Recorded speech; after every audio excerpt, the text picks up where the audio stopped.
जय श्री श्याम भक्तों, वैशाख का पावन महीना चल रहा है और इस पावन महीने में हम कुछ भी दान पुण्य कथा भजन कीर्तन श्रवण वगैरह कर लेते हैं तो उसका हमें करोड़ों करोड़ों गुना फल की प्राप्ति होती है। ये महीना भगवान विष्णु को अति प्रिय है, इसलिए हमें कथा का श्रवण अवश्य करना चाहिए। अगर आपने अभी तक स्नान शुरू नहीं किया या फिर कथा का श्रवण नहीं किया है तो आप आज से भी ये कथा का श्रवण कर सकते हैं। इस कथा को सुनने से सुनाने से हमारे जीवन के कष्टों का निवारण होता है। आप भी कथा सुनते वक्त हुंकारा जरूर भरें। कोई फ्रूट लेकर के बैठ सकते हैं या फिर आप कोई रुपया लेकर के बैठ सकते हैं। 1, 2, 5, 10 जितने आपकी सामर्थ्य है इतना आप रुपया लेकर के बैठ सकती हैं। उन सिक्कों को या रुपया को आप उठा करके फिर बाद में या तो मंदिर में दान दे सकती हैं या फिर किसी ज़रूरतमंद को भी आप इसे दे सकते हैं। फ्रूट है उसे भी आप दे सकते हैं, कोई सब्जी है कोई फ्रूट है उसे ज़रूर लेकर के बैठा करें ताकि आपको कथा का पुण्य फल प्राप्त हो। आज हम वैशाख मास के 19वां अध्याय का पाठ का स्मरण करेंगे जो भगवान विष्णु को अति प्रिय है। बोले विष्णु भगवान की जय। श्रीमन नारायण नारायण नारायण, श्रीमन नारायण नारायण नारायण, भजमन नारायण नारायण नारायण, श्रीमन नारायण नारायण नारायण। बोले विष्णु भगवान की जय। अब तक हमने सुना था कि पानी का दान करने से और चरण धोकर जल सिर पर छिड़कने से योगियों की सी दुर्लभ गति उसे मिल गई और तूने समस्त पापों से छूटने पर भी अंत काल में वैश्या का स्मरण करने से देह त्याग कर घोर व्याध का जन्म धारण किया। तूने सदा हिंसा प्यारी है और चित्त में सदा उद्वेग रहता है। तूने बैसाख में शरबत पान कराने की आज्ञा दी और मुनि के चरण धोने का पाप नाशक जल मस्तक पर छिड़का। उससे तेरी ऐसी बुद्धि हुई और सत्य संगति प्राप्त हुई जिससे तूने संपूर्ण सुखों के हेतु धर्म पूछे। इस प्रकार तेरे पूर्व जन्म के किए हुए जो पाप और पुण्य कर्म मैंने दिव्य दृष्टि से देखे वे सब तुझे बतलाई और जो कुछ तुझे गुप्त वार्ता पूछनी हो वह तू पूछ। तेरा मन शुद्ध हो गया है। हे महामते तेरा कल्याण हो। अब व्याध बोला, हे ब्राह्मण, आपने समस्त शुभ फल के दाता वैशाखोक्त धर्म विष्णु भगवान के निमित्त बताए। सो हे प्रभु, वह विष्णु कैसे हैं, उनके लक्षण परिणाम क्या है, कैसे लोग अपने सद्भावों से इन्हें जान सकते हैं। वैशाख धर्म क्या है जिनसे विष्णु भगवान प्रसन्न होते हैं, यह सब मुझे बताइए। मैं आपका सेवक हूँ। व्याध के इस प्रकार पूछने पर जगत के इस अनामय नारायण को नमस्कार कर शंख मुनि बोले, हे व्याध सुन, मैं विष्णु के कलमस रहित रूप का वर्णन करता हूँ। यह रूप ब्रह्मादि से लेकर किसी मुनि के ध्यान में नहीं आता। विष्णु भगवान पूर्ण शक्ति युक्त निर्गुण अनंत सच्चिदानंद रूप है। संपूर्ण चराचर विश्व उन्हीं के आश्रय और वश में है। अब मैं तुझे उसी परमात्मा साक्षात ब्रह्म के लक्षण बताता हूँ जिससे उत्पत्ति स्थिति संहार आवृत्ति नियम प्रकाश बंधन मोक्ष और वृत्ति होती है। इस परमात्मा में जन्मादि तो केवल शास्त्र से जानने योग्य है। वेद स्मृति पुराण इतिहास पंचरात्रि और महाभारत ये विष्णु भगवान के आत्मरूप हैं। इन्हीं के द्वारा विष्णु भगवान जाने जाते हैं, अन्य किसी प्रकार से नहीं जाने जाते हैं। इनके जन्म कर्म और गुणों को जानकर प्राणी मोक्ष पाते हैं। कर्म से विष्णु भगवान का महात्म सतीयस होता है। इसी प्रकार देव ऋषि पिता और माता प्रत्येक में शक्ति रूप से विद्यमान रहते हैं। प्रत्यक्ष आगम या अनुमान से बल और ज्ञान से सुख में प्रथम मनुष्य की उत्तम जान। फिर ज्ञानादि द्वारा आवृत राजा को 100 गुना अधिक जानो। इससे तत्वाभिमानी देवताओं को 7 गुना अधिक जाने। देवताओं से सप्त ऋषि बड़े हैं, सप्त ऋषियों से अग्नि, अग्नि से सूर्यादि, सूर्य से बृहस्पति, बृहस्पति से वायु, वायु से इंद्र, इंद्र से पार्वती, पार्वती से जगत गुरु महादेव, महादेव से बुद्धि देवी और बुद्धि से भी प्राण बलिष्ठ है। प्राण से अधिक कुछ नहीं और यह संपूर्ण जगत प्राणात्मक है। प्राण ही से सब जगह वेष्टित है। नील मेघ के समान प्रभा युक्त सबका आधार भूत इसे सूत्र कहते हैं। लक्ष्मी के कटाक्ष मात्र से इनकी स्थिति है। तब व्यास बोला, वह लक्ष्मी देवादिदेव विष्णु भगवान की एकमात्र कृपा पात्र है। विष्णु भगवान से अधिक या समान कोई नहीं है। जीव में यह प्राण नाम सूत्र कैसे हुआ? हे ब्राह्मण, मेरे सामने इसका निर्णय कहिए कि परमात्मा प्राण से परे कैसे हैं। शंख मुनि बोले, हे व्याध, जो निर्णय तू पूछता है वह सुन। मैं संपूर्ण जीवों द्वारा प्राणाधिक्य के उद्देश्य से कहता हूं। प्राचीन काल में नारायण भगवान ने कमल योनि में ब्रह्मादिक देवतादिक रचकर कहा, मैं ब्रह्मा को तुम्हारा राजा बनाऊंगा और जो कोई तुमसे सर्वश्रेष्ठ हो उसे तुम युवराज बनाओ, परंतु वह शील, शौर्य और औदार्य आदि गुणों से युक्त हो। भगवान के ऐसे कहने पर सब देवता इंद्र के पास जा परस्पर विवाद करने लगे। कोई सूर्य को सर्वश्रेष्ठ कहता है, कोई इंद्र को, कोई चुपचाप खड़े रहे।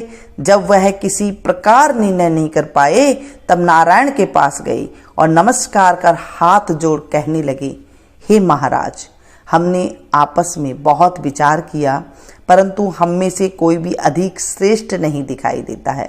अतः हे प्रभु, आप ही इसका निर्णय करके हमारे संशय को दूर करिए। देवताओं के इस प्रश्न को सुनकर भगवान हंसकर कहने लगे कि मेरे विराट रूप शरीर में से जिसके निकलने से शरीर गिर पड़े और फिर उसके प्रवेश होने से खड़ा हो जाए, वही सब देवताओं में अधिक श्रेष्ठ है और कोई नहीं। यह सुनकर देवताओं ने तथास्तु ऐसा ही हो कहा। तब जयंत नाम का देवता भगवान के पांवों से निकल गया। तब उसको पंगु कहने लगे। गुहेंद्रिय में से दक्ष नाम प्रजापति निकल गए। तब उसे षड कहने लगे।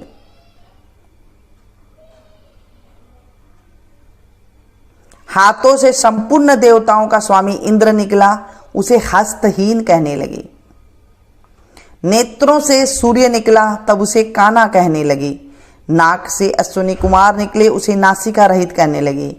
कानों से दिशाएं निकली, तब उन्हें बहरा कहने लगे। जीवा से वरुण निकल गए, उसे अर्शज्ञ कहने लगे। वाणी से वाणीश्वर अग्नि निकला, तब उसे गूंगा कहने लगे। रुद्र मन से निकल गए तो उसे जड़ कहने लगे। इसी तरह सभी देवता शरीर के विभिन्न अंगों से निकलते रहे, परंतु फिर भी शरीर नहीं गिरा। वह सुनते रहे, खाते पीते सूंघते बोलते चलते रहे। फिर प्राण के निकलते ही उसे मृत कहने लगे। तब देवता विस्मित हो कहने लगे, जो कोई हम में से इस गिरी हुई देह को उठाने में समर्थ होगा वही सर्वश्रेष्ठ है और वही युवराज है। ऐसी प्रतिज्ञा कर क्रम से जैसे जैसे निकले थे वैसे वैसे प्रवेश करने लगे, परंतु देह फिर भी न उठी। अंत में प्राणों की प्रवेश करते ही शरीर उठ खड़ा हुआ। तब देवताओं ने निश्चय किया कि बल, ज्ञान, धैर्य, वैराग्य और जीवन में से अधिक यह प्राण समस्त देवताओं का अधीश्वर और व्यापक है। अतएव प्राण को ही युवराज बनाया और उसके सम्मानार्थ सामदेव का गान करने लगे। इसलिए स्थावर और जंगमात्मक यह सृष्टि प्राणात्मक है। अधिक बलवान और सब जीवों का अंतरात्मा भिन्न भिन्न कर्मों का संपादन करने वाला है। बिना प्राणों के संसार में कुछ बुद्धि भी नहीं होती, न कुछ रहता है। यही प्राण देवात्मक और सर्वदेवमय व्यापक तथा वासुदेव भगवान का अनुवर्ती और वशीभूत है। इसी से प्राण को विष्णु भगवान का बड़ा सहायक कहते हैं। विष्णु भगवान का ऐसा महात्मा और लक्षण जानकर जीव पूर्व जन्म मानववध शरीर त्याग कर नारायण के समीप परम धर्म को जाता है।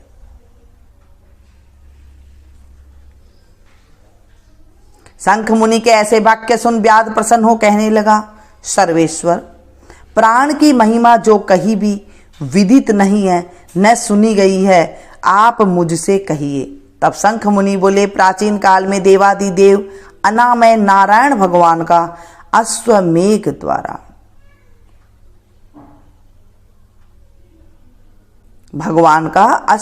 द्वारा पूजन करने के लिए प्राण गंगा तट पर गया। वहां बहुत से मुनियों को संग ले हल से मुनि भूमि को शुद्ध करने लगा। जहां पृथ्वी के नीचे गुफा में कण्व नाम के महात्मा समाधि लगाए हुए बैठे थे, वह हल से बाहर खींच आए। तब प्राण को अपने सामने खड़ा देख क्रोध से साप देते हुए बोले, तेरी महिमा तीनों लोकों से जाती रहेगी और भूलोक में तुझे कोई नहीं मानेगा।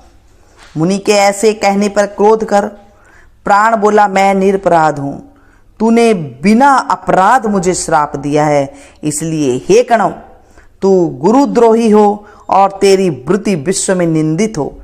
तभी से संसार में और विशेषकर भूलोक में प्राण की महिमा प्रसिद्ध नहीं है और साप के कारण कण्व गुरु को मार सूर्य का शिष्य हुआ। हे व्याध, जो कुछ तुमने पूछा सो सब मैंने तेरे सामने कहा। अब जो कुछ तुझे पूछना है वह पूछ, कुछ विचार मत कर। इस कथा को जो सुने सुनाए हुंकारा भरे, उनके जीवन में प्रसिद्धि मिले। बोले विष्णु भगवान की जय। वैशाख मास के 20वां अध्याय का पाठ का शुरू करेंगे, श्रवण करेंगे जो भगवान विष्णु को अति प्रिय है। श्रीमन नारायण नारायण नारायण, श्रीमन नारायण नारायण नारायण, भजमन नारायण नारायण नारायण, श्रीमन नारायण नारायण नारायण। बोले विष्णु भगवान की जय। व्याध कहने लगा, हे ब्राह्मण, परमेश्वर ने करोड़ों जीव रचे हैं। इनके भिन्न भिन्न कर्म और अनेक सनातन मार्ग है और इन सब का स्वभाव ऐसा क्यों नहीं, यह जानने की मेरी इच्छा है, आप बतलाइए। यह सुन शंख मुनि कहने लगे, रजोगुणी, सतोगुणी, तमोगुणी 3 प्रकार के जीव होते हैं। इसमें रजोगुणी रजोगुण कर्म करते हैं। इनकी बुद्धि पाप पुण्य मिश्रित होती है। किसी कामना के निमित्त अन्य देवता के समर्पण होते हैं। अतः यह पाप और पुण्य दोनों करते हैं, जिनसे स्वर्ग और नरक दोनों को भोग कर संसार में बार बार जन्म लेते हैं। तमोगुणी तमोगुण के कर्म करते हैं। वे निष्ठुर निर्दय देवताओं का पूजन करते हैं और सबसे द्वेष रखते हैं, जिससे वह बहुत दुखी रहते हैं। राक्षसों से लेकर पिशाच तक सब तामसी गति को पाते हैं। सतोगुणी सतोगुण कर्म करते हैं, ये धर्मशील, दयावान, श्रद्धावान, पराई निंदा न करने वाले तथा कामना रहित होते हैं, जिससे ऊर्ध्व लोक को जाते हैं। संसार में कभी कभी इन गुणों में विषमता भी हो जाती है। इसी कारण ऊंचे नीचे कर्म करने से सुख दुख अभाव पाते हैं और प्रकृति का कभी नाश नहीं होता। अपने अपने गुणों से कर्मों के फल भोगने पड़ते हैं। पूर्ण काम विष्णु भगवान में कोई विषमता नहीं है। उत्पत्ति, पालन और संहार समान भाव से करते हैं। व्याध कहने लगा, हे मुने, पूर्ण भोग वाले मनुष्य की मुक्ति कब होती है? सृष्टि काल या अंत काल अथवा स्थिति काल, और इनके काल की मर्यादा कितनी है? तब शंख मुनि बोले, 4 सहस्त्र युग ब्रह्मा जी का एक दिन और इतनी ही एक रात्रि होती है, जो मिलाकर ब्रह्मा का एक दिन होता है। 15 दिन का एक पक्ष और 2 पक्ष का एक मास, 2 मास की एक ऋतु, 3 ऋतुओं का एक अयन होता है और 2 अयन का एक वर्ष होता है। इसी प्रकार ब्रह्मा जी के 100 वर्ष व्यतीत होने पर ब्रह्म कल्प पूरा होता है। वही प्रलय का समय है, ऐसा देवताओं का मत है। प्रलय 3 प्रकार की होती है। एक मानव प्रलय, जब मनुष्यों का अंत होता है। दूसरी दैनंदिन प्रलय, ब्रह्मा जी के दिन की समाप्ति की समय होता है। तीसरी ब्रह्म प्रलय, जो ब्रह्मा जी के लय के समय होती है। 14 है मनु के प्रलय होने पर एक दैनंदिन प्रलय होती है। इन प्रलयों की उतनी ही अवधि पर्यंत स्थिति रहती है। मनवंतर प्रलय में भूर्भुवः स्वः तीनों लोकों का लय होकर चेतन जीवों का ही नाश होता है। लोकों के स्वरूप का नहीं, केवल उन लोकों में पूर्ववत जल प्लावन हो जाता है। अंत में चेतन जीवों का पुनः उत्पत्ति होती है। और हे व्याध, दैनंदिन प्रलय में ब्रह्मा जी के शयन करने पर चेतन अधिभूत जीवों सहित लोकों और लोकस्थ सबका नाश होता है। केवल सत्य लोक रह जाता है। कोई कोई तत्वाभिमानी देवता और मुनि ही तथा सत्य लोक के शयन करने वाले ही बचे रहते हैं। वे सब कल्पांत तक सोते रहते हैं। फिर रात्रि के समाप्त होने पर पूर्व सृष्टि के अनुसार ब्रह्मा जी सृष्टि की पुनः रचना करते हैं। ऋषि, देव, पृथ्वीलोक और वर्ण धर्मों सहित चारों वर्णों के अलग अलग रास्ते हैं। तब चक्रधारी विष्णु के दशावतार पुनः नियम के अनुसार होते हैं। जो देवता ऋषि ब्रह्मा जी के संग मुक्ति पाने वाले हैं, वह ब्रह्मलोक में ही रहते हैं। और जो राजा, साधु और सिद्धि को प्राप्त हुए ब्रह्मलोकवासी हैं, वे सब सत्यलोक में ही स्थिर रहते हैं, यहाँ नहीं आते। कलयुग समाप्त होने पर दैत्यों का नाश होता है और वे अपने कर्मानुसार वैसे ही कर्म करने वाले होते हैं और अपने निरण्य स्थान में अपने अपने गोत्रों में जन्म लेते हैं। अब तेरे सामने सृष्टि काल और मुक्ति काल वर्णन करूंगा, सो सावधान होकर सुन। देवादिदेव भगवान का एक निमेष ब्रह्मा जी के कल्प के बराबर होता है। तदनंतर भगवान का उतना ही उन्मेष अर्थात पलक का खुलना होता है। निमेष के अंत में उन्हें अपने कुक्षिस्थ लोगों के सृजन की इच्छा होती है। जब ब्रह्मा से लेकर मनुष्य तक विष्णु की कुक्षिस्थ गत होकर भी ध्यानावस्थित रहते हैं। उन्मेष के प्रथम भाग में चतुर्व्यूहात्मक विष्णु षाड्गुण्य होकर व्यूह में स्थित वासुदेव से ब्रह्मा को सायुज्य मुक्ति देकर महाविभू तत्पश्चात महात्माओं को तत्वज्ञानी रूपी सारुष्य मुक्ति देते हैं, किसी को समीप मुक्ति देते हैं तथा अन्य मनुष्य को सालोक्य मुक्ति देकर अनिरुद्ध रूप से संपूर्ण स्थित लोकों का अवलोकन करते हैं। प्रद्युम्न से सृष्टि के रचने का विचार करके माया, जया, कृति और शांति आदि शक्ति से युक्त महाविष्णु भगवान भिन्न कर्म और आशय वाले लोकों की रचना करते हुए स्वयं पूर्व काल नेत्र खोलने के अंत में फिर विष्णु भगवान योग माया का आश्रय लेते हैं। व्यूहस्थ संकर्ण कर्षण से चराचर नाश करते हैं। यह सब उस महात्मा का अवर्णनीय काम है। यह कार्य ब्रह्मादिक और योगियों द्वारा भी अकथनीय है। यह सुन व्याध ने पूछा, हे महाराज, भागवत धर्म कौन से हैं और किन धर्मों से विष्णु भगवान प्रसन्न होते हैं? व्याध के ऐसे कहने पर शंख बोले, जिनका चित्त सदा विष्णु भगवान के चरणों में वे हरि स्मरण में रहता है, जो लोग ममताहीन रहते हैं, सदाचारी परोपकार करते हैं, जिनको शास्त्र, गुरु, साधु और शुभ कर्म में विश्वास है और जो सदा शिव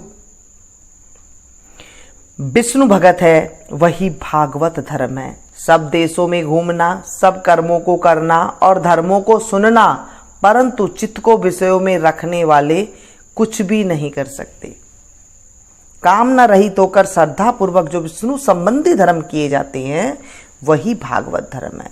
इस लोक में और परलोक में सुख देने वाले क्षीर सागर में लक्ष्मी जी को भगवान ने वैशाखोक्त धर्म बतलाई हैं, जो विष्णु भगवान को प्रसन्न करते हैं। धन पाकर बावड़ी, कुआं, सरोवर बनवाना, मार्ग में छाया करना, प्याऊ बनवाना, सुपात्रों को दान करना, छतरी, जूता, खड़ाऊ, सुगंधित द्रव्य, कपूर, पुष्प, तांबुल, गोरस, शहद, चटाई, कंबल, पलंग, वस्त्र, अन्न का दान और गोदान, रास्ते में थके हुए ब्राह्मणों आदि के चरण धोना, पंखा से हवा करना, उबटन करना, शरबत पिलाना, नमक मिली छाछ, ईख, ककड़ी तथा रसायन का दान संपूर्ण पापों को नाश करने वाला है।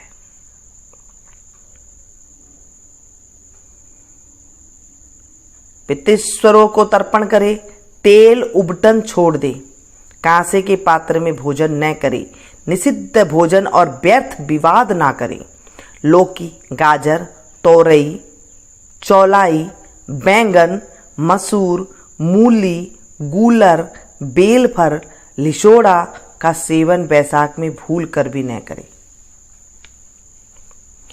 नहीं तो चांडाल की योनि में जन्म लेकर 100 जन्म तक पशु बनेगा। मधुसूदन भगवान की प्रसन्नता के लिए प्रातःकाल स्नान कर विष्णु भगवान की प्रतिमा बनवा, वस्त्र आभूषणों से सुसज्जित कर नित्य कर्म करके पूजन करे और वैशाख महात्म की कथा मन लगाकर सुने तथा ब्राह्मण को भोजन करा, दक्षिणा सहित प्रतिमा ब्राह्मण को अर्पण करे। वैशाख की द्वादशी को दही और अन्नदान, जल का घड़ा, तांबुल, फल और दक्षिणा योग्य ब्राह्मण को दे। धर्मराज को प्रसन्न करने के लिए दही और अन्न, तांबुल, दक्षिणा दान करे। पहले दही और अन्न से पितृस्वरों की तृप्ति को अक्षत दे, फिर गुरु और विष्णु को दे और यथाशक्ति गोदान कर वैकुंठ प्राप्ति के निमित्त विष्णु भगवान से प्रार्थना करे। ऐसा करने से सब पापों से छूट अपने 100 कुलों का उद्धार कर सूर्य मंडल को वेद विष्णु की परम धाम को जाता है।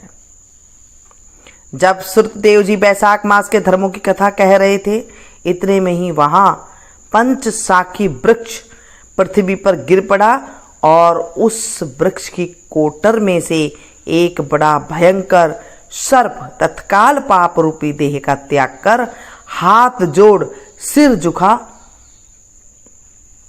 वहीं बैठ गया।